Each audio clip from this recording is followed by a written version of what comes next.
الله أكبر لا إله إلا الله.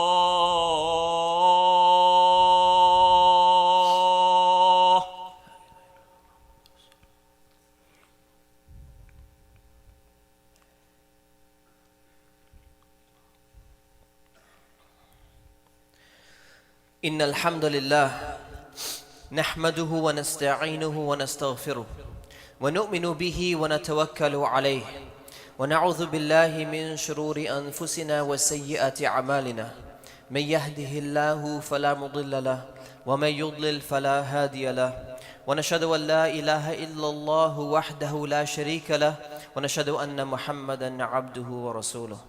قال الله عز وجل في القرآن المجيد: يا أيها الذين آمنوا اتقوا الله حق تقاته ولا تموتن إلا وأنتم مسلمون. صدق الله العظيم. أما بعد. We begin by praising Allah, our Creator, the one we owe our existence to. We praise Him for everything that He has done for us and for our very existence. We seek His help in every single thing because nothing can be accomplished without the help of Allah. And we ask His forgiveness for all the mistakes that we've made in our lives. As Muslims, we declare that nobody deserves to be worshipped in any way, shape, or form besides the one and only true God with a capital G, that is Allah. And we declare that Muhammad was the last and final prophet and messenger that has been sent for our guidance and for the guidance of all people until the end of time. Respected brothers and sisters, if the board of the Islamic Society of Orange County in this masjid told you that there is a brand new policy, the policy is that these main doors right here leading into the masjid, these are going to be reserved for Desis only. All Arabs, all blacks, all whites, all Latinos, they need to enter from the side doors and the back doors only. They are not allowed to use the front doors. I'm sure quite a few of you would be pretty upset and say, this is unjust, this is unfair. And they're not doing this, by the way. So before you start panicking, I'm just saying if. I said if, right? If they were to do that, you'd be probably going crazy. How can this be, stereotype, Desi Masjid? How can they do something like this? You'd say you can't discriminate on the basis of race like that because of somebody's ethnicity, because of their background, where they're coming from. But there's something that we need to understand. We need to understand about the history of the society and the history of the country that we're living in today, that there, after slavery was supposedly abolished, there was a group of laws that were passed that are known as the Jim Crow laws in the South and in other places, in many states in the United States of America, from 1876 to 1965. And these Jim Crow laws basically enforced racial segregation between blacks and whites and other people. And what you find is this segregation was something very similar to the scenario I just gave you right now. That you cannot sit in the same place in a restaurant as a person of a different ethnicity or of a white person in particular, right here in America. You are not allowed to sit in the same section of the bus because of the color of your skin. You have to go to a separate bathroom. You have to drink from a separate drinking fountain just because you are of a different ethnic background or the color of your skin is different. This is something which was right here in our own country that we're living in here, and this is not entirely gone. It's something that actually continues in different forms and different manifestations throughout the country. This is the world in which we live. This is the society in which we live. This is the history of which we have. But one of the things we need to understand is that the origin, the root cause of this behavior is traced back to racism. The reason for differentiating between people based upon ethnicity is nothing other than clear-cut racism.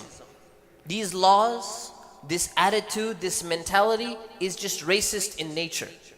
But it is not only in the United States of America where we've had racism. Racism is as old as time. oldest human beings on earth. You find racism in ancient Rome. You find racism in ancient Persia. You find racism in ancient Greece. You find racism in ancient Egypt, when the Egyptians were actually persecuting Bani Israel, the children of Israel, the Pharaoh. There was racism there. What was the reason why they were being persecuted? Different ethnic class. And you find racism taking place in Mesopotamia, even the oldest Babylon civilizations. But what's really interesting is that as Muslims, we have documented evidence of the first racist comment that's ever been made in the history of the world. In the Quran, Allah subhanahu wa ta'ala gives us a story about the first human being, Adam, and when he was being created. And his arch enemy, Iblis, who later becomes Shaitan or Satan. He is told to show respect to this human being, and he refuses. And Allah subhanahu wa ta'ala, rebukes him in Surah Al-A'raf, and he says, قَالَ مَا مَنَعَكَ أَلَّا تَسْجُدَ إِذْ أَمَرْتُكَ. What has prevented you from bowing down and showing respect to Adam when I have commanded you to do so? So Allah is saying, I'm your Lord, I'm the one who created you, and I'm telling you and I'm ordering you, you need to show respect to this new creation, this human being, our forefather, Adam. And Iblis refuses to do so. Allah is questioning him, why are you disobeying me? And the response that came from Iblis is very telling. He said, قَالَ أَنَا خَيْرٌ مِّنْهُ. So I am better than him. Iblis is explaining and saying, I cannot bow down and show respect to someone who's inferior to me because I am better than this creation. I am superior, therefore a superior cannot bow down to an inferior person. Which obviously is actually faulty logic anyways, because when you have someone way superior than you, Allah subhanahu wa ta'ala, your creator, ordering you to do it, it doesn't matter if you're superior or inferior. We do this all the time in this world. We show respect to people who may technically be below us. That's a sign of humility and a sign of obedience to the superior. But then Iblis, what's really interesting is he tries to justify himself further. In front of Allah, he tells Allah, you know why I can't do this? Do you know why I'm better? He said, خَلَقَتَنِي مِن نَارٍ وَخَلَقْتَهُ مِن طِينٍ. You created me from fire, and you created him from clay, from dirt, from mud.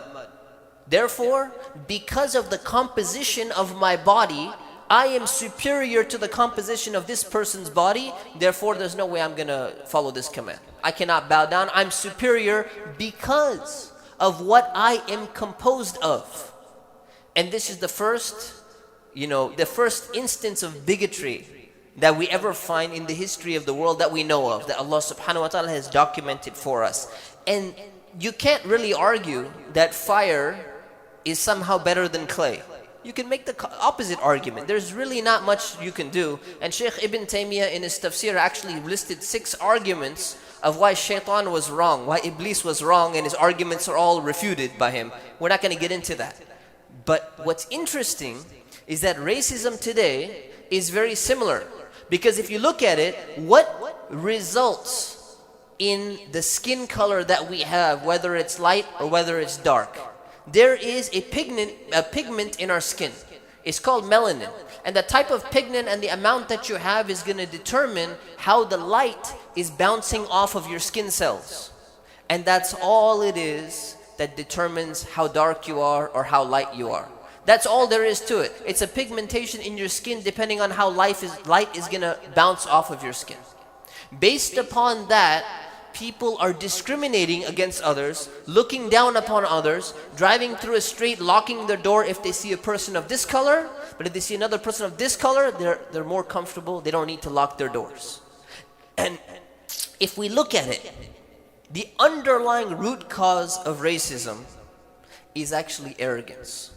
Racism is just a way to justify one person's arrogance over another, and this is exactly what we learned from this verse.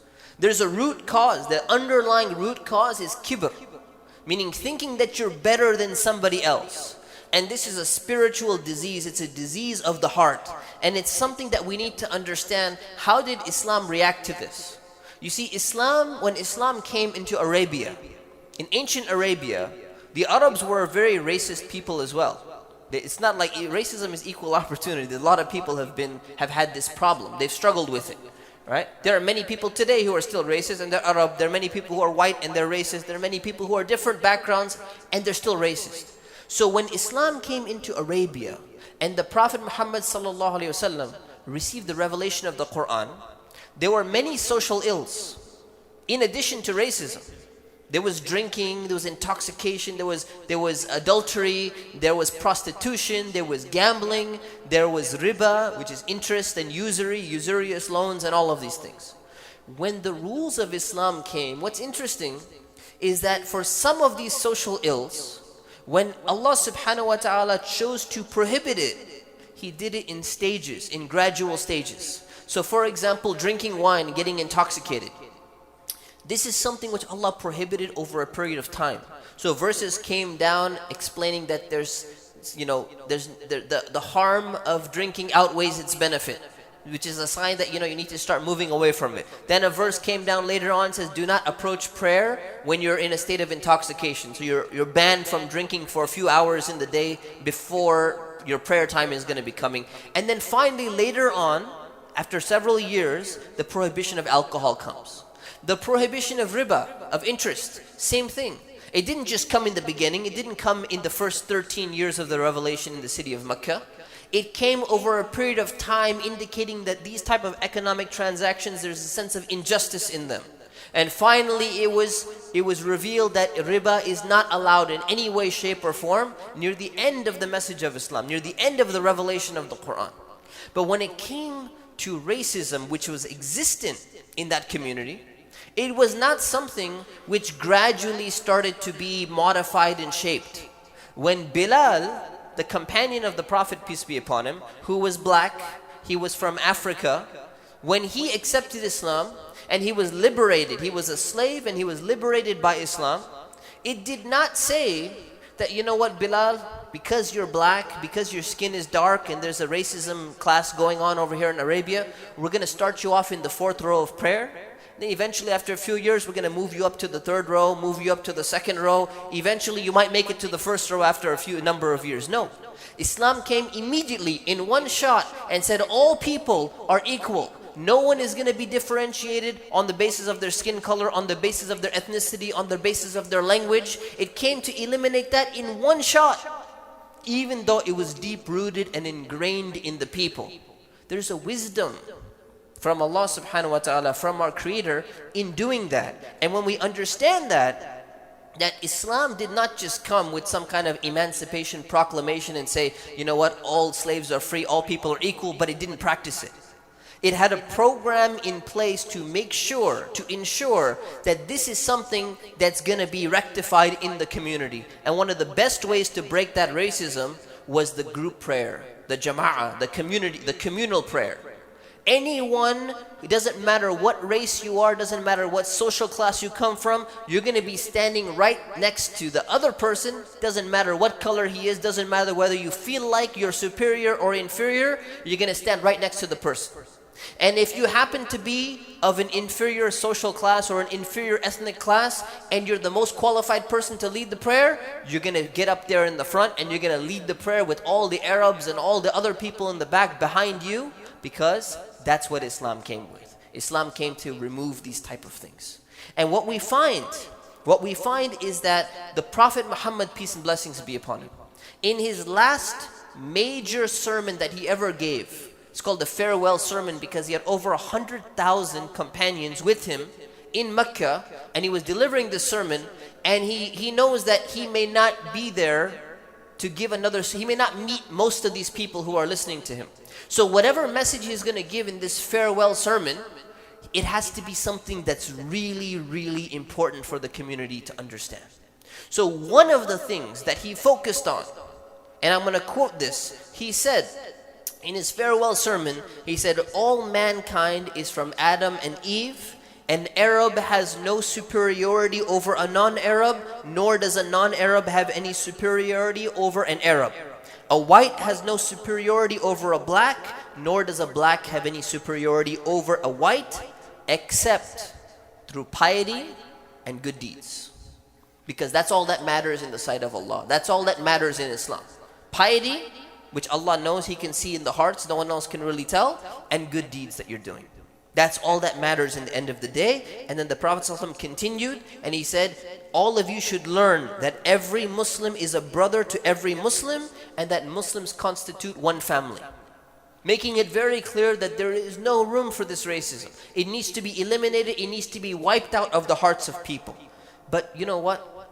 Despite all of this, it's something that is deeply rooted. It is ingrained in people, and even the companions, they struggled with it.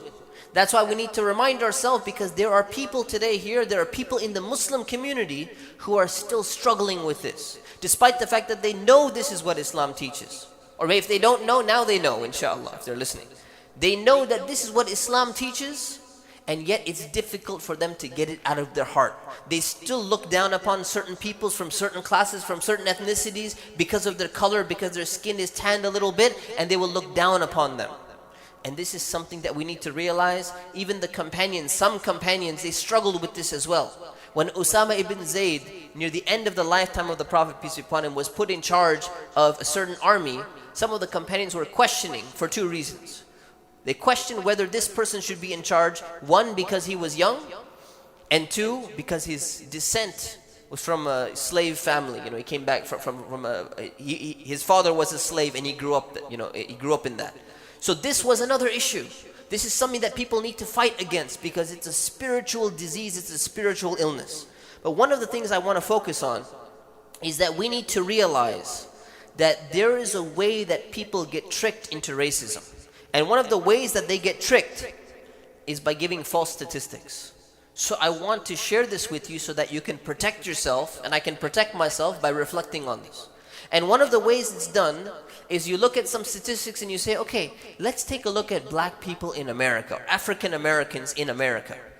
If you look at African Americans in America, the infant mortality rate for them is 134% higher than for other classes. If you look at the college, the chances of getting a college degree, or how many of them have a college degree, it's 53% less likely that if someone is African American, they're going to get a college degree. And the chances of imprisonment are 570% greater for someone who happens to be of that skin color. So you look at these statistics and you say, look, what's going on? Something's wrong with the community.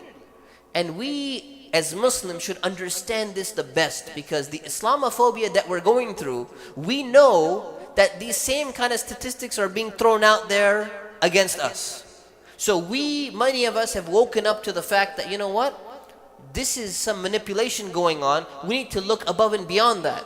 Do we really believe that the pigmentation in somebody's skin cells are causing these problems to occur?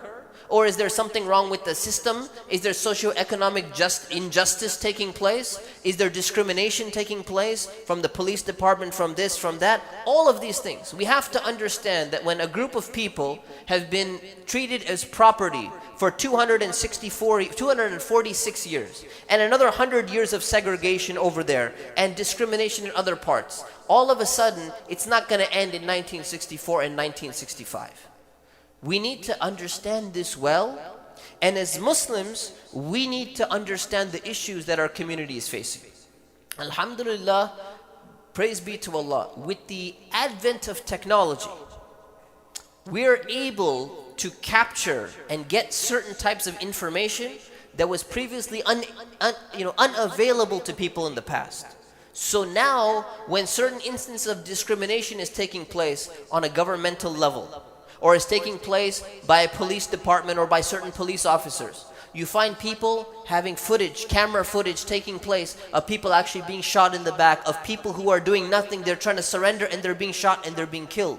And yet still you find judges declaring that this was, an accident, or this is something that's not punishable by law, this is something that we're going to excuse. Blatant examples of racism are taking place in our country. And if we're sincere as Muslims, despite the fact that we're going through all of these problems ourselves, Islamophobia ourselves, we got candidates talking about, Muslims are like this and Islam is doing this and all that stuff, despite all of that, if we're sincere and we really care about justice and we want to fight against injustice, it should be against anyone even if it's not against our community. It should not be a selfish sense of morality where we only care if it's happening to us, and if it happens to another community, not my problem. As soon as the problem of Islamophobia is gone, we go back to being, first-class citizens again, then you know what? None of this stuff matters to me anymore. Allah subhanahu wa ta'ala is not going to help the community if that's going to be our attitude. So we need to really reflect, we need to internalize, we need to look and say, are we concerned about these issues? Number one. Number two, do we have some of that arrogance in ourselves, and how can we get rid of some of that arrogance? So some advice to the Muslim community. There are some manifestations of racism that we should not be seeing in our community, but we're seeing. And I'm telling you, as an imam, as people who come and talk to me and they ask me questions and all of that stuff, I witness these things, whether it's youth or adults or whatever it is. Example number one, racial slurs that are made by Muslims still today are unacceptable in Islam. So calling somebody in Urdu a kallu or something like that, or abid, if you're in Arabic and you see someone who's dark skinned and you use these terms, these are racial slurs. Even though technically they're describing the color of the person, they're unacceptable. So those of you who know what I'm talking about, you understand that there's a negative connotation to using these words. And therefore no Muslim should be using these type of words, because it's a type of discrimination, it's a type of bigotry, it's a type of superiority complex that you have over other people. When it comes to Muslim youth, they should not be using the N-word. And they know exactly what the N-word is. Just because some egotistical, self-hating, chauvinistic rapper that you happen to like his music is using it, doesn't mean it's okay to use that term. Because if you know the historical connotations of this word, it should not be part of everyday speech. Especially when you're not dark-skinned in the first place. But if you are, it's still unacceptable. Number three, we have a problem when it comes to marriage. I have people come to me and say, you know what, my son would like to get married, my daughter would like to get married, and they're interested in so and so. So I said, okay, here's a potential candidate. Okay, everything checks out. They got the degree that I'm looking for, got the culture that I'm looking for, got same village, they're from the same village that we're looking for. They got everything. They got the 6-figure salary that I'm looking for. But you know what? He's a little dark. He's a little dark complexion, and my daughter is a little bit light complexion. So that's not going to work out. Or vice versa. And you hear it all the time. And the people say, look, I don't have a problem with that. The couple who's going to be getting married, they don't have a problem with that. The family says, no, we're not going to accept this. This is going to be a disgrace for our family. The complexions need to match exactly. And that's a form of racism that's there. If someone's not attracted to another thing, okay, that's fine. That person has to live with the other person. Okay, you can choose. But to enforce that type of complexion thing and to say this person's light and this person's dark and vice versa, there's something in art design, it's called color contrast. It's actually considered to be a good thing, right? So we need to go beyond this. We need to go beyond these things, because these are petty things when many youth, they're trying to get married and they're unable to get married because of these type of things. And then we wonder why they're falling into pornography addictions. We wonder why they're falling into going and committing adultery and fornication, getting girlfriends and boyfriends and all that. We need to really wake up. We need to internally look at ourselves and say, where are we going wrong? What is the problem? Another thing is this idea of masjid segregation. This idea of the Desi masjid and the Arab masjid and the Afghani masjid, and that's a Chinese masjid, don't go to the Chinese masjid.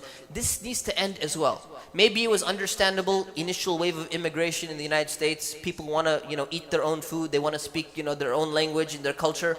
But now with the new generation, if you have your local masjid happens to be the Indonesian masjid and it's 3 minutes away, but you're like, no, I don't attend that's the Indonesian masjid, I'm going to drive 45 minutes to go and attend the Arab masjid, even for regular prayers, otherwise I can't make it to prayer. Why? The masjid's too far.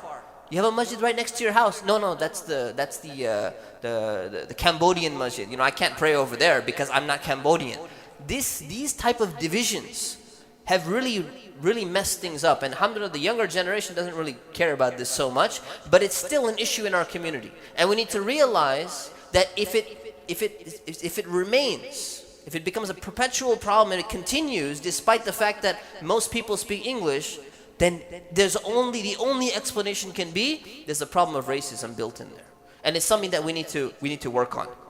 And lastly, we need to realize that the issues that people are facing throughout the community. Whether it be racial, whether it be ethnic, whether it be any type of discrimination, we should be on top of those issues. So when it comes to voting, when it comes to being active, being engaged in the community, when it comes to following news from different places, don't only think I'm only going to follow the news of that one specific country because that's the only one that I care about. But we should actually at least think globally, as they say, and act locally. Try to act in whatever capacity we can. Be aware of the issues and understand that racism at the end of the day is an internal spiritual problem of arrogance. We ask Allah subhanahu wa ta'ala to protect our hearts. We ask Allah subhanahu wa ta'ala to cure our hearts from this disease. Ameen. Astaghfirullah li wa lakum wa li sa'iril muslimin fastaghfiruhu innahu huwal ghafurur rahim.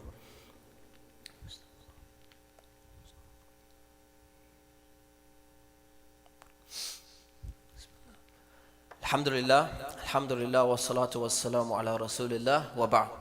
So today, brothers and sisters, for those of you who came a little bit late, we talked about racism, the origin of racism, how it's a problem not only in history, but it's still a problem today in our community and in our wider context of our entire country. So it's very important that we understand how this originated, how it creeps into our hearts, and how we can actually try to combat it by becoming better Muslims and dedicating ourselves to Allah subhanahu wa ta'ala. We ask Allah, oh Allah, purify our hearts. Oh Allah, do not allow us to do anything except that which will please you. Oh Allah, allow us to get a deep understanding of our religion and help us to act upon it. Oh Allah, help us through the difficulties that we're facing, through the Islamophobia, through the discrimination, through the racism that all people are facing in this community and throughout the world. Oh Allah, help those people who are struggling against injustice to defeat that injustice. Oh Allah, help us to become people of justice. Oh Allah, help us to see the truth as truth and help us to follow it, and help us to see the false as false and help us to shun it and avoid it. Ameen. Subhana rabbika rabbil izzati amma yasifun wa salamun ala al-mursaleen walhamdulillahi rabbil alameen. Before we stand for prayer, just a quick announcement, inshallah. I was allowed to do this. We have a school we started in the city of Fullerton. It's called California Islamic University. We have our own campus, alhamdulillah. Registration is open. If you want to learn more about your religion and you are college level or higher, anywhere between 15 to 110 years old, inshallah, you can check out our table in the back. I can give you more information, inshallah. Wa aqim as-salah.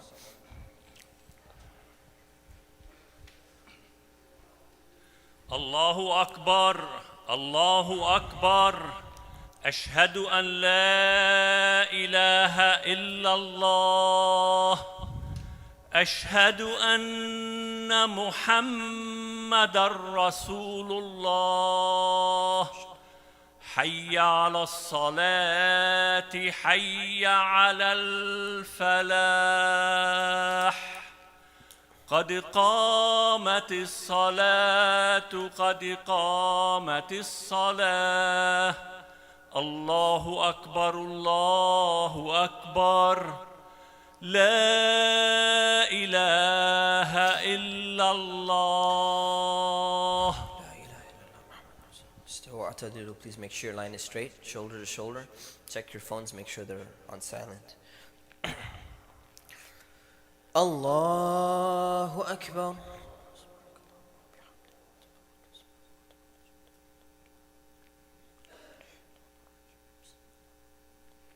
الحمد لله رب العالمين الرحمن الرحيم مالك يوم الدين إياك نعبد وإياك نستعين اهدنا الصراط المستقيم صراط الذين أنعمت عليهم غير المغضوب عليهم ولا الضالين.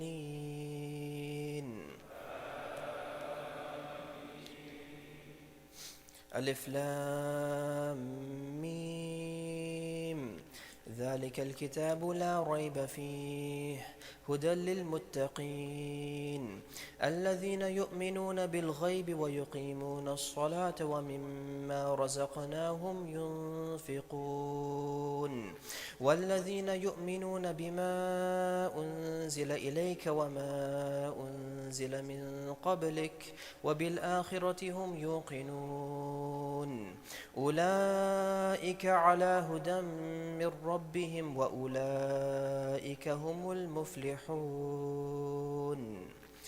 الله أكبر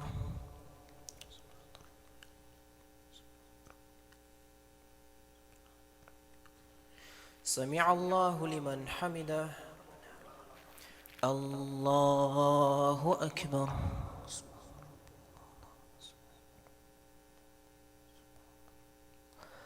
الله أكبر الله أكبر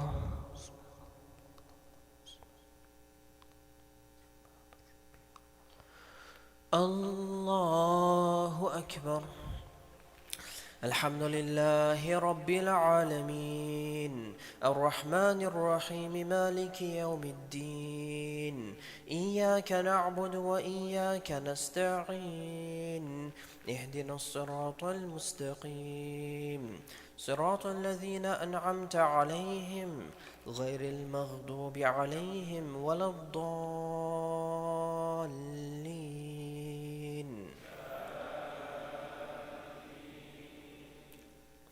إن الذين كفروا سواء عليهم أأنذرتهم أم لم تنذرهم لا يؤمنون ختم الله على قلوبهم وعلى سمعهم وعلى أبصارهم غشاوة ولهم عذاب عظيم الله أكبر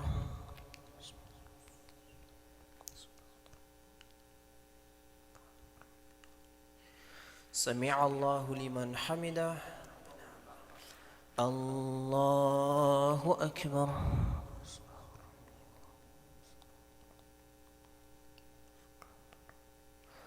الله أكبر الله أكبر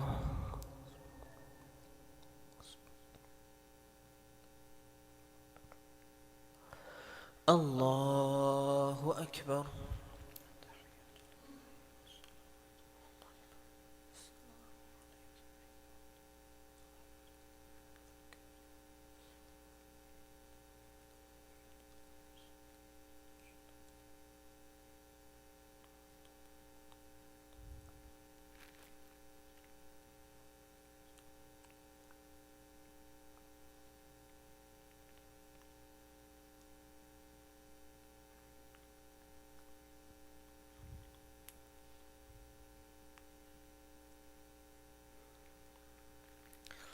السلام عليكم ورحمة الله السلام عليكم ورحمة الله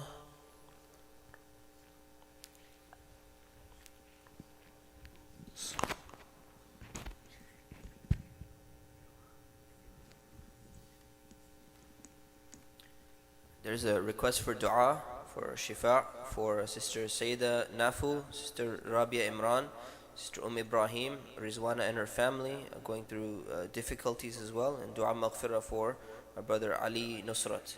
May Allah subhanahu wa ta'ala grant all the people who are sick, may Allah give them shifa, may Allah subhanahu wa ta'ala ease the financial difficulties of all people, may Allah subhanahu wa ta'ala grant maghfirah for all those true believers who have passed away. Ameen.